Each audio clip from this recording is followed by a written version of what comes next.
A man who owned the world lost it all in 7 seconds. What the homeless girl whispered as she held his bleeding hand would shatter everything he thought he knew about his own life. Stay with me. Because what you're about to hear isn't just about wealth or poverty. It's about a secret so profound that it was buried under 23 years of lies, luxury, and a mother's desperate love. This story will make you question what you think you know about family, fate, and the invisible threads that connect souls across impossible distances. The billionaire had built an empire from nothing. At 41 years old, he stood atop a glass tower in Manhattan that seemed to pierce the clouds themselves. His company's name blazed across the skyline in letters visible from miles away. $3.7 billion in assets, offices spanning 4 continents, a face recognized by millions, featured on magazine covers that defined success in the modern age. His suits cost more than most families earned in months. His watch could fund a child's education through college. His penthouse apartment overlooked Central Park, like a kingdom surveyed by its king. He had everything the world taught people to want. Everything except the one thing he'd spent 2 decades trying to forget. On a Tuesday morning in late September, he left his office building at precisely 6:47 a.m. for his morning run. The streets were still quiet, touched by that golden hour light that makes even concrete and steel look almost sacred. He ran the same route every morning, 5 miles through the park. It cleared his mind before the chaos of board meetings, acquisitions, and the endless performance of being a man without weakness. His security detail followed at a discreet distance. They always did. When you're worth billions, you don't move through the world alone. You can't. But that morning something shifted. A delivery truck ran a red light at the intersection of 5th Avenue and East 72nd Street. The driver had been awake for 19 hours, pushing through exhaustion to make his quota.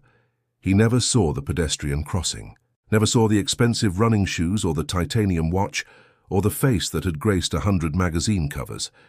He only saw the aftermath, the sound of impact, the body tumbling across asphalt like something weightless and broken. 7 seconds. That's all it took for a life built on control and precision to shatter into chaos. The billionaire lay bleeding on the pavement, his consciousness flickering like a candle in wind. His security detail rushed forward, shouting into phones, calling for ambulances, trying to stem the flow of blood from wounds they couldn't fully assess. Pedestrians gathered in a horrified circle, their phones out, recording the moment a god proved mortal. The sirens hadn't arrived yet, those crucial first minutes when life hangs in the most delicate balance.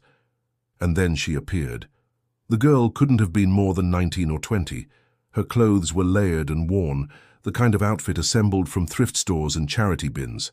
Her hair hung in tangled waves around a face that was beautiful despite the dirt and exhaustion etched into her features. She carried a backpack that held everything she owned in the world. She'd been sleeping in the park for 3 weeks, ever since the shelter downtown had reached capacity and stopped taking new residents. She'd learned to move through the city like a ghost, invisible to the people who rushed past with their expensive coffees and their important appointments. But she didn't move past this. She couldn't. While others stood frozen or filmed, she dropped to her knees beside the dying man, her hands, rough and calloused, pressed against his wounds with a certainty that seemed to come from somewhere beyond her years. She spoke to him in a low, steady voice, words the crowd couldn't hear over the sirens that were finally approaching, words his security detail didn't catch as they tried to pull her away, assuming she was a vagrant taking advantage of chaos. But he heard them. Through the fog of pain and shock, through the darkness that was pulling him down, he heard her voice. And what she said made his eyes snap open wide, made him grip her wrist with a strength that shouldn't have been possible for someone losing so much blood. His lips moved, forming a single word that only she could hear. A question. A desperate, impossible question. She nodded. Tears were streaming down her face now, cutting clean lines through the dirt on her cheeks. She leaned closer, her forehead almost touching his, and whispered something else. Something that made the powerful man, the billionaire who negotiated with world leaders and commanded thousands of employees, break into sobs, even as the paramedics arrived to tear them apart. The security detail pulled her back. The paramedics lifted him onto a gurney, shouting medical terminology, moving with the organized urgency of people fighting death. The crowd pressed closer, phones still recording, trying to capture every moment of the spectacle. In the chaos, the girl slipped away. She vanished into the gathering crowd like smoke dissipating in air. By the time his head of security thought to look for her, to get her statement, to understand what had just happened, she was gone. The billionaire was rushed to Mount Sinai Hospital, where a team of surgeons worked for 7 hours to save his life. Fractured skull, broken ribs, internal bleeding, punctured lung. The injuries were catastrophic. The prognosis was uncertain. For 3 days he lingered in a coma, suspended between life and death, while the business world held its breath and his company's stock price fluctuated with each medical update. But when he finally opened his eyes in that sterile hospital room, surrounded by flowers that cost hundreds of dollars per arrangement and cards from people who barely knew him, the first word he spoke wasn't about his company or his injuries or his recovery. He grabbed the nurse's wrist with desperate strength and demanded only one thing: find her. Find the girl who saved him, the homeless girl from the accident. Because she had told him something impossible, something that couldn't be true, something that, if it was true, meant his entire life had been built on a lie so monstrous it defied comprehension. She had whispered a name he hadn't heard in 23 years, a name he'd been told belonged to someone dead and buried, a name connected to the one secret he'd spent 2 decades and millions of dollars trying to forget. The search began immediately, but finding one homeless girl in a city of 8 million people proved nearly impossible. His security team fanned out across Manhattan with photos reconstructed from traffic camera footage. They showed the grainy image to shelter workers, street vendors, other homeless individuals living in the parks and subway stations. Most people shook their heads. A few remembered seeing her maybe, but couldn't say where she'd gone. The invisible population of any major city remains invisible for a reason. They move through shadows, avoid attention, trust no one in uniform or authority. They survive by not being found. The billionaire discharged himself from the hospital against medical advice after only 6 days. His doctors protested. His board of directors expressed concern. His publicist crafted statements about his miraculous recovery and return to work. But he wasn't returning to work. He was returning to the streets. Every morning at dawn, despite the pain that still radiated through his healing body, he walked through Central Park. He searched the areas where homeless communities gathered, the North Meadow, the Ramble, the benches near Bethesda Fountain where people slept under newspapers and cardboard. He walked with a desperation that his security detail had never seen in him before. This wasn't the controlled, calculated man they'd protected for years. This was someone unraveling, someone chasing a ghost. His closest advisor, a woman who'd worked beside him for 15 years, finally confronted him in his penthouse one evening.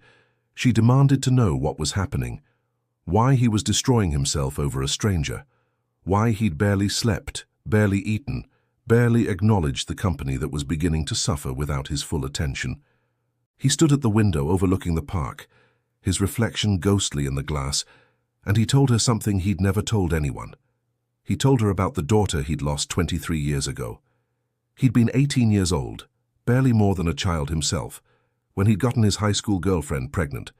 They'd been terrified, too young, too poor, both from families that had nothing to give them. Her parents had been furious, religious people who saw the pregnancy as a sin that shamed their family. His own father had been absent, and his mother worked 3 jobs just to keep them in a tiny apartment in Queens. There'd been talk of abortion, of adoption, of pretending it never happened. But then she'd been born. A tiny, perfect daughter, with eyes that seemed to hold the entire universe. They'd tried, God, they'd tried. He'd dropped out of college to work 2 jobs. She'd lived with her parents, who treated her with cold disappointment, who made her feel the weight of her mistake every single day. They'd see each other when they could, holding their daughter between them like a treasure they were terrified of breaking. He'd named her himself, whispered it into her tiny ear the first time he held her. A name that meant light, a name that meant hope.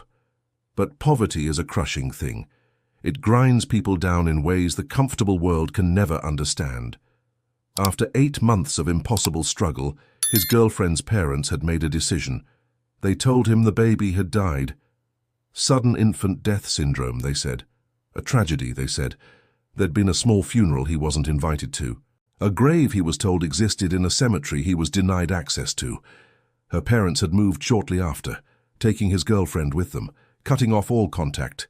He'd been destroyed, 19 years old, and already hollowed out by a grief so profound it had nearly killed him. But grief sometimes transforms into fuel. He'd thrown himself into work, into education, into building something from nothing.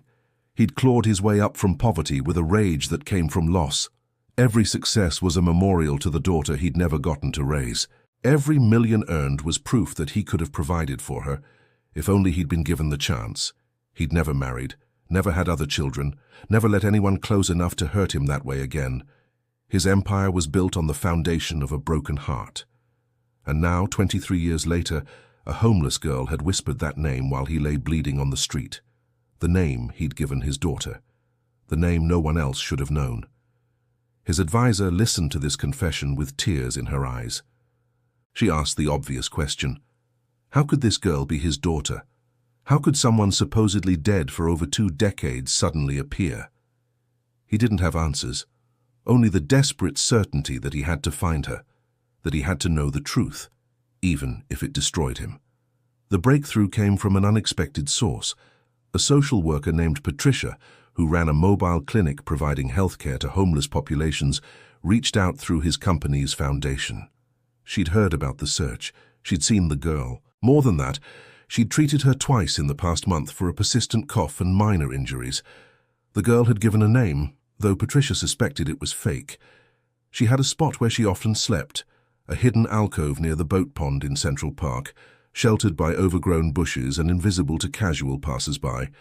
He went there at dawn, alone this time, having finally convinced his security to give him space. The city was just beginning to wake. Joggers passed by, their breath misting in the October morning chill. Dog walkers moved through their routines. Street vendors set up their carts. And there, tucked into the shadows of the alcove, surrounded by a few belongings packed into plastic bags, she slept. He stood watching her for a long moment. This girl who might be his daughter, this stranger who carried impossible knowledge. She looked so young, so vulnerable. Her face in sleep showed the child she still was, beneath the premature aging that street life carved into people. How had she ended up here? How had she survived? What had she endured? As if sensing his presence, her eyes opened. There was no fear in them which surprised him, just a tired recognition, as if she'd been expecting this moment. They stared at each other across the few feet that separated them. 2 people connected by a mystery neither fully understood yet. She sat up slowly, pulling her threadbare jacket tighter around herself. The early morning light caught her face, and he saw it clearly now, the shape of her eyes, the curve of her chin. Features he remembered from the girlfriend he'd loved at 18, features he'd seen in his own mirror every day of his life. She spoke first, her voice hoarse from sleep and that persistent cough Patricia had mentioned. She said she knew who he was. She'd known the moment she saw him lying on that street.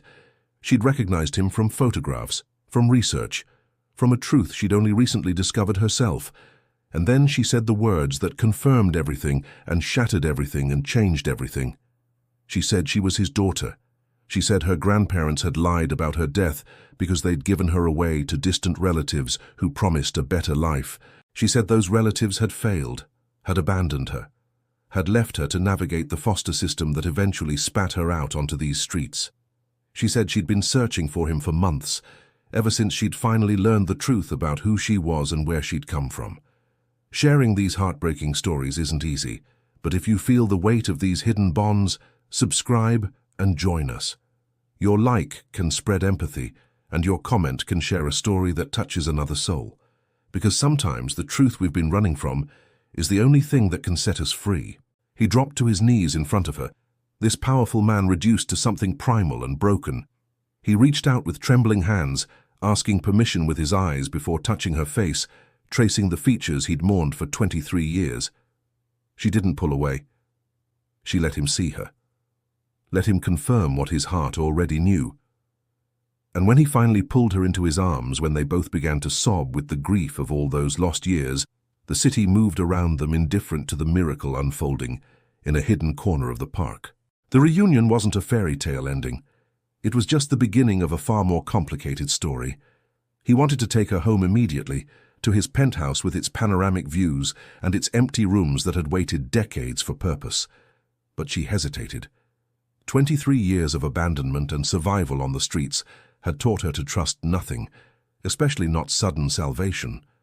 She'd learned that people who promised rescue often had conditions attached, strings that would bind and control. Even if he was her father, even if his grief was real, she'd built walls around herself that couldn't be dismantled in a single emotional moment. So they started slowly. He arranged for her to stay in a small hotel, nothing extravagant, just somewhere safe with a locked door and clean sheets. He gave her space, visiting only when she agreed to see him, sitting with her in coffee shops where she could leave if she felt overwhelmed. They talked in fragments at first, neither knowing quite how to bridge the canyon of lost time between them. She told him pieces of her story. The relatives who'd taken her had been elderly, distant cousins of her maternal grandmother. They'd meant well initially, but were unprepared for raising a child. When they died within a year of each other, she'd been absorbed into the foster system at 9 years old. The system had been brutal in its indifference. She'd bounced between 7 different homes in 8 years. Some foster parents had been kind but overwhelmed. Others had been there for the monthly check and nothing more. One family had been quietly cruel in ways that left no visible scars. She'd learned to be invisible, to need nothing, to expect nothing. She'd aged out of the system at 18 with $200, a garbage bag of belongings, and no safety net whatsoever. College had been impossible. Stable employment required an address, references, a support system she didn't have. The descent into homelessness had been faster than anyone would think possible.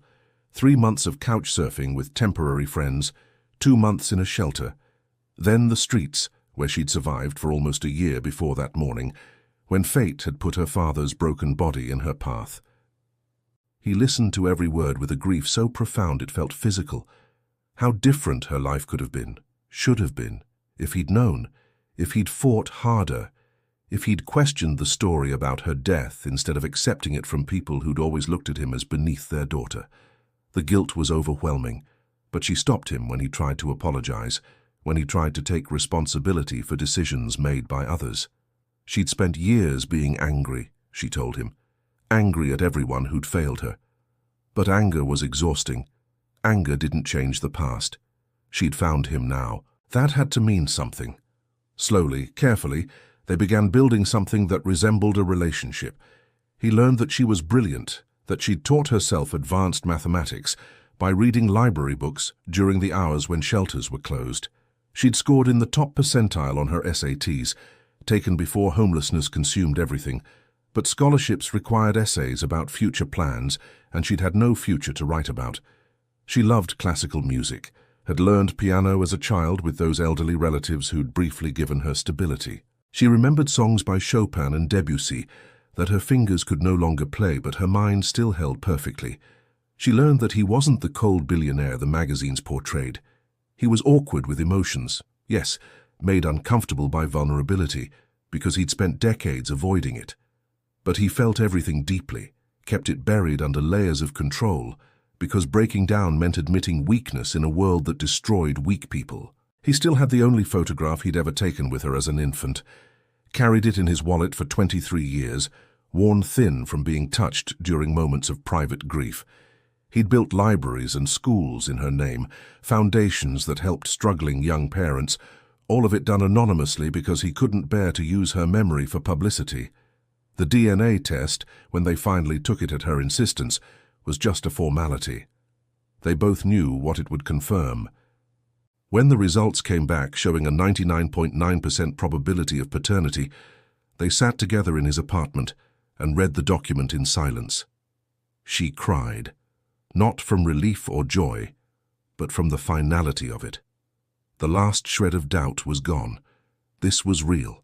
She had a father. He had a daughter. Everything else had to be rebuilt from that foundation. But the world, as always, complicated things.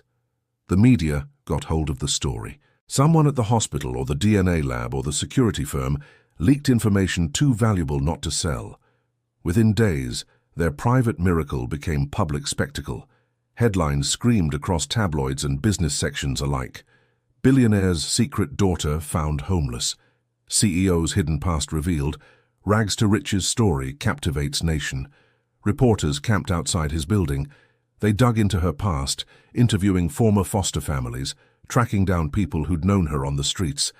Every painful detail of her life became content for the insatiable machine of modern media.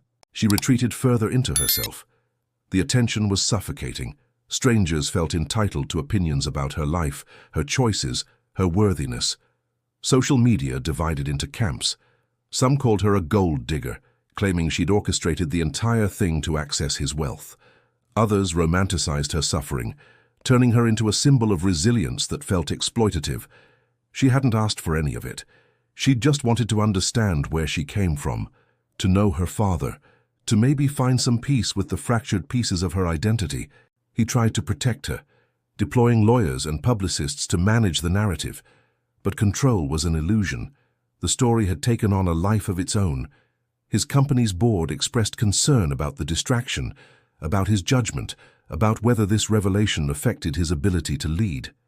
Shareholders worried about stability. Competitors sensed vulnerability and moved accordingly. The empire he'd built with such careful precision was showing cracks, all because he'd chosen his daughter over maintaining the facade of the invincible CEO. The breaking point came on a Thursday evening 6 weeks after they'd found each other. She called him from a hospital emergency room. She'd collapsed on the street, that persistent cough having developed into pneumonia severe enough to require intervention. When he arrived at the hospital, frantic and terrified, she was in a bed receiving IV antibiotics, looking small and young and terrifyingly fragile. She told him she couldn't do this anymore. The media attention, the scrutiny, the way his world was trying to absorb her when she barely knew who she was. She told him she was leaving, going somewhere quiet, disappearing again, this time by choice. If you've ever felt the pain of connection almost lost, stay with me. Subscribe if this story touches something in you, like if you believe in second chances. Comment if you've ever had to choose between love and freedom, because what happened next will change how you think about what family really means. He could have argued, could have used his resources to convince her to stay, to accept his help, to let him fix everything the way powerful men believe they can fix anything with enough money and influence. But he'd learned something in these weeks with her. Love wasn't about possession or control. It was about seeing someone clearly and honoring what they needed, even when it tore you apart. So instead of arguing, he asked her one question. What do you want? Not what she thought he wanted to hear. Not what would make the story neat and satisfying. What did she, in the deepest truth of herself, actually want? She was quiet for a long time, the machines beeping softly around her, the hospital corridor noisy with the eternal motion of medical care. And then she told him. She wanted time. She wanted to heal, both physically from the pneumonia and emotionally from everything else. She wanted to finish her education, to discover who she could become without cameras watching and strangers judging. She wanted to know him, but slowly, building trust the way it should have been built, if fate hadn't stolen 23 years from them. She wanted a relationship, not a rescue, a father, not a savior. He made arrangements that night from her hospital bedside. Not the kind of arrangements that took control from her, but the kind that gave her choices she'd never had before. He established a trust fund in her name, structured so she controlled it completely, no strings attached, no expectations of gratitude or performance. Enough to cover education, housing, healthcare, and living expenses for years to come, but not so much that it overwhelmed or defined her. He purchased a small apartment in a quiet neighborhood in Boston, far from the media circus of Manhattan, near several excellent universities where she could enroll whenever she felt ready. He arranged for ongoing medical care, therapy if she wanted it, and most importantly, privacy. Legal protections against media intrusion, non-disclosure agreements with anyone who worked with her, a chance to build a life on her own terms. She accepted it all with tears streaming down her face. Not because of the money or the security. though those things mattered more than she could articulate to someone who'd never known true deprivation. She cried because he was listening, because he saw her not as a project to fix or a redemption story to complete, but as a whole person with agency and dreams and the right to determine her own path. That recognition, that respect, was worth more than any amount of wealth. They made an agreement that night. She would go to Boston when the doctors cleared her. She would take time to heal, to study, to discover who she was beyond survival mode. They would talk once a week, video calls on Sunday evenings, no pressure beyond staying connected. He wouldn't try to insert himself into her daily life unless she invited him. She wouldn't feel obligated to perform gratitude or play the role of the rescued daughter for public consumption.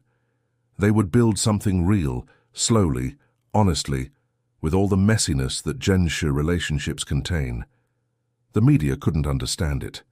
When she left New York quietly 3 weeks later, reporters demanded to know why the billionaire wasn't housing his daughter in luxury, why she wasn't joining his company, why the fairy tale wasn't following the expected script. His publicist released a simple statement. His daughter was a private person recovering from years of hardship, and she deserved space to heal and build her future without spectacle or pressure. The family requested privacy and would not be commenting further. Some people criticized him for not doing enough. Others praised his restraint. He ignored all of it.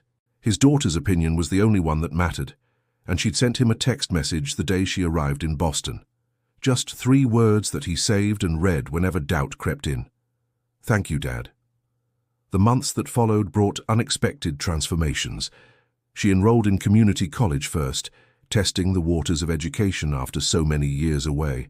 She excelled immediately, her hungry mind absorbing everything like someone discovering water after crossing a desert. Mathematics became her passion, the elegant certainty of numbers offering a stability that life had never provided. Her professors recognized her gift, encouraged her to apply to 4-year universities, to reach for the potential that had been buried under survival for so long. He changed too, in ways his colleagues and friends noticed but couldn't quite articulate. The relentless drive that had characterized his entire adult life softened into something more balanced. He still ran his company brilliantly, still made decisions that increased shareholder value and expanded his empire. But he left the office at reasonable hours now. He took Sundays completely off, keeping them sacred for those video calls with his daughter. He started a new foundation, one that specifically helped young people aging out of foster care, providing not just money but mentorship, housing assistance, job training, and ongoing support. He couldn't change his daughter's past, but he could help others avoid her fate. Their weekly calls became the anchor of both their lives. They talked about everything and nothing. Her classes and his board meetings, books they were reading. Music she was learning to play again on a keyboard he'd sent her, not expensive, just functional, because she'd made clear she didn't want extravagance. Sometimes they talked about the past, carefully excavating painful memories to understand how they'd both ended up as they had. Other times they avoided depth entirely, just enjoying the comfortable silence of 2 people learning to be family.